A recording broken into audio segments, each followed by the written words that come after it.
Hi అండి. ఈరోజు వీడియోలో బెల్లం అండ్ సేమియాతో అదిరిపోయే స్వీట్ రెసిపీ చూపిస్తాను. సమ్మర్ కాబట్టి కూల్గా కూడా సర్వ్ చేసుకోవచ్చు. చాలా బాగుంటుంది. ఈ రెసిపీ కోసం ముందుగా స్టవ్ మీద ఒక గిన్నె కానీ ప్యాన్ కానీ పెట్టుకొని అందులోకి 1 కప్పు వరకు తురిమిన బెల్లం వేసుకోవాలి. మీరు ఏ కప్పుతో బెల్లం తీసుకుంటామో అదే కప్పుతో 2 కప్పుల వరకు వాటర్ వేసుకోవాలి. ఇలా కలుపుకుంటూ బెల్లాన్ని అంతా కరిగించుకోవాలి. మనకి పాకం ఏం అవసరం లేదండి. జస్ట్ బెల్లం అంతా కరిగితే సరిపోతుంది. ఈ స్వీటు మంచి ఫ్లేవర్ రావడానికి కొంచెం ఇలాచి పౌడర్ వేసుకోండి. ఈ స్వీట్ చాలా బాగుంటుందండి. మీరు ఒక్కసారి చేసి చూడండి. ఇంకా మీరు సేమియా పాయసాన్ని మర్చిపోతారు. చాలా టేస్టీగా ఉంటుంది. ఇలా బెల్లం అంతా కరిగిపోయాక స్టవ్ ఆఫ్ చేసేసుకొని బెల్లం వాటర్ని దింపేసుకోండి. పక్కన పెట్టుకోవాలి. నెక్స్ట్ మనం స్వీట్ వేసుకునే ప్లేట్కి కానీ ట్రే కానీ కొంచెం గీ అప్లై చేసుకోవాలి. మీ దగ్గర గీ లేకపోతే ఆయిల్ కూడా అప్లై చేసుకోవచ్చు. నెక్స్ట్ స్టవ్ వెలిగించుకొని ఒక ప్యాన్ పెట్టుకోవాలి. ఇందులోకి 1 టేబుల్ స్పూన్ వరకు నెయ్యి వేసుకొని నెయ్యి అంతా కరిగిపోయాక ఇందులోకి మనం బెల్లం తీసుకున్న కప్పుతోనే 1 కప్పు వరకు సేమియా వేసుకోవాలి.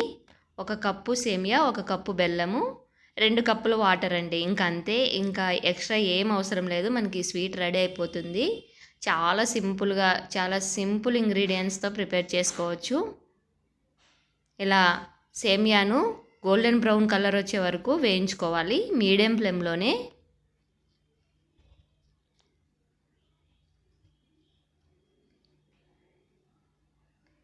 ఇలా బాగా వేయించుకున్నాక ఇందులోకి ఒక 2 టేబుల్ స్పూన్ వరకు శనగపిండి వేసుకోండి.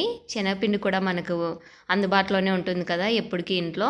మీ దగ్గర శనగపిండి లేకపోతే ఈ ప్లేస్లో బొంబాయి రవ్వ అయినా వేసుకోవచ్చండి. ఒక 2 టేబుల్ స్పూన్లు. అసలు వేసుకోకపోయినా పర్వాలేదు. మీరు సేమియా ఒక్కటైనా వేసుకొని చేసుకోవచ్చు. ఇది వేసుకుంటే ఏమంటే ఇంకా కొంచెం టేస్ట్ బాగుంటుంది. ఈ శనగపిండి కూడా మనకి వేగిపోయి మంచి స్మెల్ వస్తుంది. అప్పటి వరకు వేయించుకొని తర్వాత సిమ్ ఫ్లేమ్లోకి పెట్టేసుకొని మనం ముందుగా కరిగించి పెట్టుకున్న బెల్లం వాటర్ని ఇందులోకి వేసేసుకోవాలి.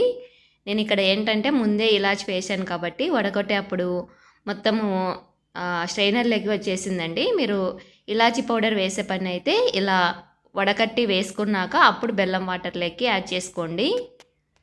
ఇలా మీడియం ఫ్లేమ్లో కంటిన్యూస్గా కలుపుకుంటూనే ఉండాలి. చాలా తొందరగా గట్టిపడుతుందండి. ఎక్కువ టైం కూడా పట్టదు.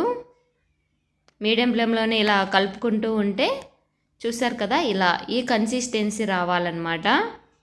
ఇలా వచ్చే వరకు కలుపుకుంటూ ఉండండి. ఇప్పుడు స్టవ్ ఆఫ్ చేసేసుకొని దింపేసుకొని ముందుగా గీ అప్లై చేసి పెట్టుకున్న ప్లేట్లోకి వేసేసుకోవాలి. ఈ మొత్తం సేమియానంతా వేసేసుకున్నాక ఒక 10 నిమిషాల పాటు పక్కన పెట్టుకోండి.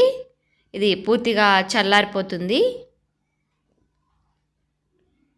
మనకి చల్లారాక బాగా సెట్ అవుతుందండి. ఇప్పుడు డిమోల్డ్ చేసేసుకోవాలి. చాక్తో ఒకసారి ఎడ్జెస్ అన్నీ ఇలా రౌండ్గా కదిలించుకొని ఒక ప్లేట్లోకి వేసేసుకున్నామంటే ట్యాప్ చేసే పని కూడా లేదండి. జస్ట్ అలా అంటే చాలు వచ్చేస్తుంది. చూశారు కదా, చక్కగా వచ్చింది. ఇప్పుడు మనకు నచ్చిన సైజులో పీసెస్ లాగా కట్ చేసుకోవాలి. మీరు ఎవరైనా ఇంటికి చుట్టాలు వచ్చినప్పుడు కూడా ఇలా చేసి పెట్టవచ్చు. ఒక 2 పీసులు వేసేసి ఇచ్చామంటే వాళ్ళు కూడా చాలా బాగా ఇంప్రెస్ అవుతారండి ఎలా చేశారని. అంత టేస్టీగా ఉంటుంది. ఇప్పుడు పైనుంచి గార్నిష్ కోసం నేనైతే వేయించుకున్న జీడిపప్పు పెట్టేసుకున్నాను. అంతే అండి, మనకి ఎంతో టేస్టీగా సేమియా స్వీట్ రెడీ అయిపోయింది. వీడియో నచ్చితే like and share and subscribe. Thanks for watching.